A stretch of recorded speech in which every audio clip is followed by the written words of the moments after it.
একটি প্রশ্ন আসছে, ঋণের টাকা দিয়ে কুরবানি দেওয়া যাবে কিনা, ঋণ করা টাকা দিয়ে অথবা কিস্তিতে টাকা তুলে কুরবানি দেওয়া যাবে কিনা। দেখেন, বিষয়টা একটু দুইভাবে ব্যাখ্যা করব। প্রথম কথাটি হচ্ছে, কোনো ব্যক্তির যদি এমন অবস্থা হয় যে হালে তার কাছে টাকা নাই, কিন্তু পরবর্তীতে অল্প সময়ের মধ্যে তার কাছে টাকা চলে আসবে এবং এটা দেওয়ার মতো তার সামর্থ্য আছে, সম্পদ আছে, সে বিক্রি করলে দিতে পারে বা সম্পদ হাতছাড়া করলে দিতে পারে, এই ব্যক্তির জন্য ঋণ করে কুরবানি করার মধ্যে দোষের কিছু নয়। কিন্তু ছেলে মেয়ে কার দিকে তাকাবে, ছেলে মেয়ে ঈদের দিন কোথায় যাবে, মানুষে কি বলবে, লোক লজ্জার ভয়ে যদি ছেলে মেয়ে কোথায় যাবে এই উদ্দেশ্য নিয়েতে যদি ঋণ করে কুরবানি করে, অথচ তার কাছে ঋণের টাকা কি বলে আদায় করার মতো কোনো সম্পদও নাই, ভবিষ্যতেও তার কোনো ওয়ে নাই, রাস্তা নাই, জানা নাই, এরকমের অনিশ্চিত লোক ঋণ করে কুরবানি দিবে না। আর দিলেও তার কুরবানি হবে না। হবে না কারণ হলো, সে এমন ঋণ করলেন যে ঋণ থেকে ভবিষ্যতে তার মুক্তি হওয়ার কোনো সম্ভাবনা নাই। আরেকটি কথা আসছে যে কিস্তিতে টাকা তোলে। আমাদের দেশে কিস্তি মানেই সুদ, কিস্তি মানেই সুদ, কিস্তি মানেই সুদ। যার কারণে কিস্তিতে টাকা নিয়ে, সুদের টাকা দিয়ে আপনি হারাম টাকা দিয়ে কুরবানি দিবেন। আর হারাম টাকার কুরবানি আল্লাহর দরবারে শুধু কুরবানি নয়, হারাম টাকার কোন ইবাদত আল্লাহর দরবারে কবুল হয় না। এক ব্যক্তি নাকি একটা গরু চুরি করছে, করে সে এটা কুরবানির ঈদের দিন কুরবানি দিবে, এটা জবে করবে সে। তো তার স্ত্রী বলতেছে, তুমি একটা জঘন্য অপরাধী ব্যক্তি, তুমি গরু কোরবানি দিবা, তাও আবার চুরি করা গরু দিয়া। তখন সে তার স্ত্রীকে ধমকি দিয়ে বলছিলেন, তুই তো অঙ্কই বুঝিস না, আমি যে গরু চুরি করছি এটা আমি জানি, কুরবানি করব এটাও আমি জানি, তবে বিষয়টা হচ্ছে অন্য জায়গায়। সেটা কি? সেটা হলো, আমি যে গরু চুরি করছি এখানে একটা গুনাহ, আর কুরবানি দেওয়ার সওয়াব ওখানে আরেকটা সওয়াব আছে। তাইলে কুরবানি চুরি করাটা একটা গুনাহ, আর সওয়াব জবে করাটা, কুরবানি দেওয়াটা একটা সওয়াব। পশু চুরি করাটা গুনাহ, পশু জবে করলাম, কুরবানি দেওয়াটা একটা সওয়াব। তো প্লাসে মাইনাসে কাটাকাটি, মাঝখান থেকে গোস্তটা আমি ফাও খাইলাম। তো এই রকমের কলা কৌশলী, সুদের টাকা দিয়া, হারাম টাকা দিয়া, ঘুষের টাকা দিয়া। আবার আমাদের দেশের অনেক লোক আছে যারা ঘুষখোর, ঘুষ খায়। তারা কিন্তু অনেক ফাইলকে আটকায় রেখে ঈদের জন্য রেখে দিছে। আবার যখন ফাইলটা তারা ছাড়তে চায়, তখন আকার ইঙ্গিতে বুঝায়, ভাই সামনে তো কুরবানি আছে, জানেন তো, একটু খুশি টুশি কইরেন, ফাইলটা কিন্তু খুব দ্রুত ছেড়ে দিছি। এই ধরনের হারাম টাকা দিয়ে যারা কুরবানি দেয়, তাদের কুরবানি কবুল হবে না। এক কথায় বলে দেই, হারাম টাকা দিয়ে, হারাম সম্পদ দিয়ে কোনো ইবাদত আল্লাহর দরবারে কবুল হবে না। আর ঋণ করে কুরবানি করার মধ্যে দোষের কিছু নাই, যদি তার দেওয়ার সামর্থ্য থাকে। কিন্তু অবশ্যই হারাম টাকা, সুদের টাকা, কিস্তির টাকা যদি সুদে উঠে থাকে, ওই টাকা দিয়ে সে কুরবানি দিবেন। একটি প্রশ্ন আসছে, কুরবানি দেওয়ার পরে পশুর পেটে যদি বাচ্চা পাওয়া যায়, কুরবানি হবে কিনা। দেখেন, এটা হইতেই পারে।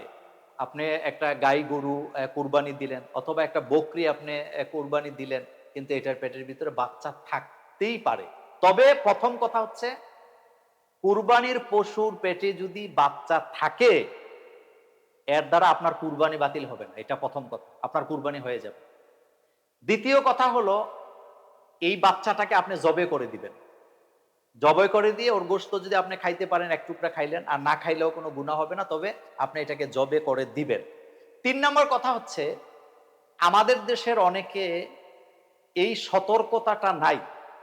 যেমন একটা গাই গরু যদি আপনি কিনতে যান, তাহলে আপনাকে সতর্ক হওয়া উচিত, এটার ভিতর পেটে বাচ্চা আছে কিনা। এটা কেন বললাম? কুরবানির পশুর পেটে বাচ্চা থাকলে কুরবানি নষ্ট হবে না, এটা একেবারেই চূড়ান্ত কথা। কিন্তু রুচি, আপনি যেই পশুর পেটে বাচ্চা থাকে, আমাদের দেশের লোকেদের রুচির কারণে সে এটা খাইতে পারে না বা খাইতে চায় না। আমাদের দেশে এমনও মা বোন আছে, যদি শোনেন যে কুরবানির পশুর পেটে বাচ্চা ছিল, এটা কুরবানি দিছে, আপনি তাদের পিডাইও এই গোস্ত আর খাওয়াইতে পারবেন না। এই জন্য কুরবানি দেওয়ার আগে সতর্ক থাকবেন, এটা আমার অনুরোধ। তবে যদি পেটে বাচ্চা থেকে যায়, আপনার কুরবানির কোনো ক্ষতি হবে না, আপনার কুরবানি হয়ে যাবে। একটি প্রশ্ন আসছে, কুরবানির গোশত বা চর্বি বিক্রি করা যাবে কিনা। গোশত, চর্বি কোনোটাই বিক্রি করা যাবে না। গরুর চামড়াটা বিক্রি করা যাবে, তবে যদি নিজেরা ব্যবহার না করে, তবে ওই চামড়ার টাকা অবশ্যই গরিব মিসকিনকে দিয়ে দিতে হবে। আর একটা বিষয় হচ্ছে কোরবানি আমরা কেন করি? আমরা অনেকে কোরবানি উদ্দেশ্যটা বুঝি না, যার কারণে এই ধরনের প্রশ্নগুলো আসে। কোরবানি মূলত আমরা করছি আল্লাহকে খুশি করার জন্য, এটা আল্লাহর জন্য, লিল্লাহ। ওই যে কুল ইন্না সলাতি অনুসুকি, আমার নামাজ আমার কোরবানি কার জন্য? লিল্লাহ, একমাত্র আল্লাহর জন্য। তো যেটা আপনি আল্লাহর জন্য জবে করছেন ওইটা আপনি বিক্রি করেন কিভাবে? ওইটা আপনি ব্যবসার চিন্তা করেন কিভাবে? এখানে কমার্শিয়াল কোনো চিন্তা মাথায় থাকতেই পারবে না। এই যে গরুর চামড়া আমরা বিক্রি করি, এটা যদি নিজেরা ব্যবহার করতে চায় বা খাইতে চায়, পশুর চামড়া খাওয়া জায়েজ আছে, কিন্তু প্রসেসিংটা আমরা বুঝি না, আমরা জানি না। এটা অন্যান্য দেশে তারা বুঝে কিভাবে প্রসেস করতে হয়, সেভাবে তারা এটা খায়। কিন্তু আমাদের দেশে এটা গরুর চামড়া রান্না করে দিলে কেউ খাইতে চাইবে না। আর আমরা কিভাবে এটা খাওয়া যায় এটাও আমরা জানি না, আমরা শিখতে পারি না, যেহেতু আমাদের কালচারে এটা নাই। কিন্তু খাইতে চাইলে খাইতে পারবে, ব্যবহার করতে চাইলে করতে পারবে। সে শুকাইয়া এটা যদি ব্যবহার করতে চায় নিজে করবেন, কোনো সমস্যা নাই। কিন্তু বিক্রি যদি করে টাকাটা গরিবকে দিবে। কিন্তু গোশত বলেন, মাথার মজক বলেন, মাথা বলেন, কোনো অংশ আপনি বিক্রি করতে পারবেন না। আল্লাহ আমাদের কুরবানি কবুল করুক, সহি বুঝদান করুক। একটি গুরুত্বপূর্ণ প্রশ্ন আসছে, সেটি হলো কুরবানির পশুর যদি দাঁত না থাকে ওই পশু দিয়ে কোরবানি করা যাবে কিনা। দেখেন, দাঁত কুরবানির পশুর জন্য একটি গুরুত্বপূর্ণ বিষয়, কারণ দাঁতের সাথে বয়সের সম্পর্ক আছে। যেমন ছাগল 1 বছর বয়স হইলে তার দাঁত দাঁত থাকে, দাঁত উঠে। গরু এটা 2 বছর বয়স হইলে দাঁত উঠে। উট এটা 5 বছর বয়স হইলে এটার দাঁত উঠে। দুম্বা, ভেড়া এগুলা মানে 1 বছর হইলে বা 6 মাসের উপরে গেলে অনেক ক্ষেত্রে তাদের কিন্তু দাঁত উঠে। সহি মুসলিমের একটি হাদিসে যেভাবে বর্ণনাটা আসছে সেখানে দাঁতের কথা স্পষ্ট উল্লেখ করা হয়েছে, মুসন্না বলা হয়েছে, অর্থাৎ দাঁত সিন্নন মানে দাঁত থাকতে হবে পশুর। এটা আর দাঁত দিয়া বয়সকে নির্ণয় করা যায়। অধিকাংশ ওলামায়ে কেরাম বলেছেন যদি দাঁত না থাকে ওই পশু কুরবানি দেওয়া যাবে না। তবে অল্প সংখ্যক ওলামায়ে কেরাম বলেছেন বয়স যদি হয়ে যায়, কোনো কারণে যদি দাঁত না থাকে, তাহলে ওইটা দিয়ে কুরবানি দিয়ে দিলে কুরবানি হয়ে যাবে। তবে আমাদের পরামর্শ হলো, যেহেতু সহি মুসলিমের স্পষ্ট বর্ণনা আসছে এবং অন্য অন্য গ্রন্থে তিরমিজিতেও আসছে, দাঁতের বিষয়টা বারবার উল্লেখ করা হয়েছে, সুতরাং যেই পশুর দাঁত নাই আপনি ওইটা দিয়ে কুরবানি দিতে যাবেন না। এটা একটা বড় ধরনের খুঁত এবং এটার কারণে আপনি বয়সটাও নির্ণয় করতে পারবেন না। সেই জন্য দাঁত দেখেই কুরবানি দিবেন। আর আমাদের দেশে আলহামদুলিল্লাহ যারা এগুলা বিক্রি করেন, বিশেষ করে যারা পাইকার বলি আমরা, তারা কিন্তু এই ব্যাপারে খুব এক্সপার্ট। গ্রামের লোকেরা, মুরব্বীরা দাঁত দেখলে বলে দিতে পারে এটার বয়স কত হয়েছে। সুতরাং দাঁত ছাড়া পশু কুরবানি দিবেন না, যেহেতু অ্যাভেলেবেল আছে। একটি প্রশ্ন আসছে, পশুর কুরবানির পশুর গোশতকে মাংস বলা যাবে কিনা, অথবা গোশতকে মাংস অনেকে বলতে চায় না, মাংস বললে গুনাহ হবে কিনা। দেখেন, গোশত এটি হলো একটা উর্দু ভাষা, তো এটা বাংলায়ও ব্যবহার হয় আমরা দেখেছি। এরপরে আরেকটি কথা বলি, সেটি হলো ভাষা মূলত আল্লাহ শিখিয়েছেন। আর রহমান আল্লামাল কোরআন খলাকাল ইনসান আল্লামাহুল বায়ান। আমি তোমাদেরকে ভাষা শিক্ষা দিয়েছি। ভাষা যদি অশ্লীল না হয় ওই ভাষার মধ্যে কোনো গুনাহ নাই। বাক্য একটা হলো অশ্লীল আর একটা হলো শালীন, কিন্তু মাংসটার মধ্যে অশ্লীলতার কিছুই নেই। আমাদের দেশে হয়েছে কি, যেমন পানিটা এটার বাংলা জল, কিন্তু এই এই শব্দটা অন্য ধর্মের লোকেরা বেশি ব্যবহার করে বিধে আমরা জল বলতে চাই না। আবার যদি আপনি জল বলেন এটা খারাপ হবে না। তবে অনেক আমাদের দেশে ইদানিং অনেক আলেম ওলামারা বলে থাকেন যে জল যেমন বলি না, মাংস বলা উচিত না, যেহেতু মাংসটা একটু কেমন কেমন লাগে। এবং তারা অনেক সময় বলেন, যুক্তি দেন যে শুকুরের মাংস এই রকমের বলা হয়, এজন্য কুরবানির মাংস বা গরুর মাংস বলা যাবে না বা বলতে চায় না। তবে একটা কথা মনে রাখবেন, গোশতকে মাংস বলার দ্বারা গুনাহ হওয়ার কোনো সম্ভাবনা নেই। যদি আপনার কাছে অসুন্দর লাগে, আপনার কাছে যদি এটা শুনতে খারাপ লাগে, আপনি ব্যবহার করবেন না, কিন্তু নাজায়েজের কিছু নেই। বললে যে গুনাহ হবে এ ধরনের কোন হাদিসে কোনো কিছুই আসে না। প্রশ্নটি আসছে, কুরবানি আল্লাহর দরবারে কবুল হয়েছে কিনা আমি কিভাবে বুঝবো? চমৎকার প্রশ্ন। কুরবানি আল্লাহর দরবারে কবুল হইল কিনা। দেখেন, কোরআনের দিকে একটু নজর দেন। আল্লাহ পাক বলছেন, আমি মুত্তাকিদের কুরবানি কবুল করি। হযরত আদম আলাইহিস সালামের দুই ছেলে যখন কুরবানি করেছিলেন, হাবিল এবং কাবিল, আপনাদের মনে আছে সেখানে স্পষ্ট আয়াতে বলা হয়েছে যে হাবিল কাবিলকে বলেছিলেন যে আল্লাহ পাক মুত্তাকিদের কুরবানি কবুল করেন। তাহলে 1 নম্বরে মুত্তাকি হওয়া লাগবে। 2 নাম্বার, আপনি যদি 100% হালাল টাকা দিয়ে কুরবানি করে থাকেন, আপনার কুরবানি কবুল। 3 নাম্বার, আপনার নিয়তের মধ্যে যদি কোনো খুঁত না থাকে, হযরত ইব্রাহিম আলাইহিস সালামের নিয়তের মতো যদি আপনার নিয়ত হয়, একমাত্র আল্লাহর জন্য কুরবানি করতেছি, আর কোনো উদ্দেশ্য নাই, গোশত খাওয়ার জন্য নয়, মানুষকে দেখাবার জন্য নয়, অথবা মানুষ আমাকে বাহাবা দিবে এইটার জন্যও নয়, লোকলজ্জার ভয়ে নয়, আপনার নিয়ত ইন্নামাল আমালু বিন্নিয়া, এখানে যদি আপনি সহি থাকেন, আপনার কুরবানি কবুল। এরপরে আরেকটি বিষয় হচ্ছে, আপনি কি নামাজি? আপনি কি হালাল হারাম বেঁচে চলেন? আপনি কি তাওবাকারীদের অন্তর্ভুক্ত আছেন? যদি এই গুণগুলি আপনার মধ্যে থেকে থাকে, আপনি যদি সত্যবাদী হয়ে থাকেন, আপনি যদি সব সময় হালাল হারামকে বাছাই করে হালাল উপার্জন দিয়ে কুরবানি করে থাকেন, আপনার হৃদয়টা একটা আত্মতৃপ্তি, লিয়াত মাইন্না কালবি যেটাকে বলা হয়, মানে স্যাটিসফ্যাকশন, এটা এখানে এই হৃদয়ে, তখন আপনি বুঝবেন যে ইনশাল্লাহ আপনার কুরবানি আল্লাহর দরবারে কবুল হয়ে গেছে। কাছে টাকা পাঠায় বলে আপনি কুরবানি দিয়ে দেন, এটা একটা চালাকি। চালাকিটা এই জন্য বললাম, বাপের নামে কুরবানি কেন দিবে? হ্যাঁ, বাপের যদি সম্পদ থাকে ওনার নামে কুরবানি হবে, কিন্তু ছেলে দুইজন বিদেশে থাকে, তাদের পর্যাপ্ত পরিমাণে টাকা আছে, তাদের টাকার কোনো অভাবও নাই, কিন্তু তারা বলে আমরা মিলেমিশে আসি, বাপের নামে দেই, নিজেরা নামে দেই না, আপনার কুরবানি হবে না।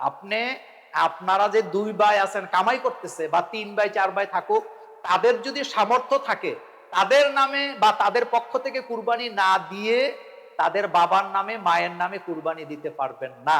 আপনাদের পক্ষ থেকে আগে দিতে হবে, এরপরে আপনার মা বাপের পক্ষ থেকে আপনি দিবেন, এতে কোনো অসুবিধা নাই। কিন্তু বাপ কামাই করে না, আপনারা দুইজন কামাই করতেছেন শুধুমাত্র আল্লাহকে ফাঁকি দেওয়ার জন্য। অ্যাডাল্ট পারসন আপনারা, আপনাদের সম্পদ আছে, কিন্তু আল্লাহকে ফাঁকি দেওয়ার জন্য আপনি কি করতেছেন? বাপের কান্দে উঠাই দিতেছেন, আপনার কুরবানি হবে না। আরেকটি বিষয় বলে রাখি, আমাদের দেশে অনেকে কি করে, 2 ভাই মিলে একটা নাম দেয়, মানে একটা পক্ষ থেকে দেয়, কুরবানি হবে না। কেন হবে না? তার কারণ হলো এখানে একটা গ্যাপ রয়ে গেল। সেটা কি? সেটা হচ্ছে, একটা কাজ করতে পারেন, সেটা হলো আপনি আপনার টাকাটা কুরবানির জন্য দেন নাই, বরং এমনিতে আপনার ভাইকে টাকাটা মালিকানা দিয়ে দিলেন। 2 ভাই, এক ভাই কিছু টাকা তার ভাইকে দিয়ে বলল, ভাই এই টাকাটা একমাত্র তোমার, এটা তোমাকে মালিকানা দিলাম। এখন দ্বিতীয় ভাই মালিক হয়ে গেল, দ্বিতীয় ভাইয়ের কাছে কিছু টাকা ছিল, এখন এই টাকা তার ভাই দেওয়ার কারণে সে আরো একটু সম্পদশালী হলো, অতটুকু টাকার মালিক হলো, যেটা দিয়ে একটা ছাগল কিনা যায়, বকরি কিনা যায়, ভেড়া কিনা যায়, অথবা গরুতে শরীক হওয়া যায়। তাহলে উনি যদি কুরবানি দেয়, কুরবানি হয়ে যাবে। কিন্তু 2 ভাই আলাদা আলাদা টাকা দিয়া, একসাথে করে এক গরুতে এক ভাগা দিয়া, এরপরে গোস্ত আবার নিয়ে ঘরে নিয়ে আবার ভাগ করা, এভাবে কুরবানি দিলে আপনার কুরবানি হবে না। এটা আলেম ওলামায় এই ব্যাপারে একটা।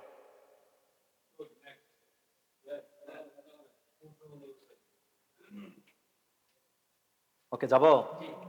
একটি সময় উপযোগী গুরুত্বপূর্ণ প্রশ্ন আসছে, কুরবানির গোশত কতদিন ফ্রিজে সংরক্ষণ করা যায়? দেখেন, আমাদের দেশের বাস্তবতায় কুরবানির ঈদ আসলে ফ্রিজ বিক্রি বাড়ে, এটা ব্যবসায়ীদের জন্য ভালো, কোম্পানির জন্য ভালো। 2টা বিষয়। কুরবানির গোশত ইসলামের প্রথম দিকে আল্লাহ রাসূল বলেছেন, তোমরা 3 দিনের বেশি এটা রেখে খেও না। এটা বলার কারণ ছিল, তো ইসলামের প্রথম দিকে কুরবানির দাতা ছিল কম, কিন্তু গোশতের চাহিদা ছিল অনেকের, গরিব ছিল বেশি। যার কারণে আল্লাহ রাসূল কি চমৎকার কথা বললেন। আল্লাহ রাসূল যে সমাজ সংস্কারকারী হিসাবে যে তিনি পৃথিবীর শ্রেষ্ঠ, এতে কোনো সন্দেহ নেই। খায়রুল কুরুনি কারনি, সেই রাসূল বললেন তোমরা 3 দিনের বেশি গোস্তটা খেও না। তার মানে রাসূল বুঝাইতে চাইলেন, তোমরা কম খাও, বেশিটা গরিবকে দাও, এবং সবাই যাতে গোস্তটা পায়। কিন্তু ইসলামের স্বর্ণযুগ যখন আসলো, ইসলামিক অর্থনীতি, কোরআনের অর্থনীতি চালুর কারণে এখন ধনী বেড়ে গেছে, গরিব কমে গেছে। তাহলে কুরবানির দাতা বাড়ছে, নেওয়ার লোক কম। এই জন্য রাসূল বলেন, তোমরা গোস্তটা খাও। আম্মাজান আয়েশা সিদ্দিকা রাদিয়াল্লাহু আনহার বর্ণনায় আসছে, তোমরা গোস্ত খাও যতদিন সংরক্ষণ করতে পারো, যেভাবে সংরক্ষণ করতে পারো, যতদিন পারো। সুতরাং আপনি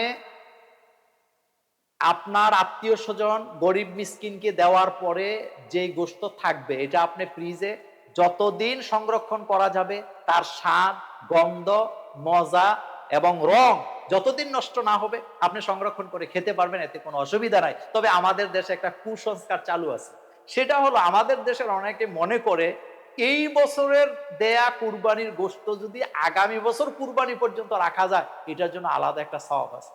এটা একেবারেই ভিত্তিহীন কথা, এটা কুসংস্কার। এটার সাথে ইসলামের কোনো সম্পর্ক নাই। আপনার এলাকায় যদি কুরবানি দাতা কম হয় এবং গোশতের চাহিদা যদি বেশি লোকের হয়, আপনি তাদেরকে দিবেন, কম খাবেন। আবার আপনার যদি দেওয়ার লোক কম থাকে, তাহলে যারা আছে তাদেরকে দিয়ে আপনি যতটা পারেন আপনি সংরক্ষণ করবেন, যতদিন রাখা যায়। এরপরে গোশত শুকায়া রাখা জায়েজ আছে, মশলা দিয়া মাখাইয়া। আমাদের দেশের আগের মা বোনেরা, আমাদের মায়েরা, চাচিরা, দাদিরা এটাকে শুকাইতেন।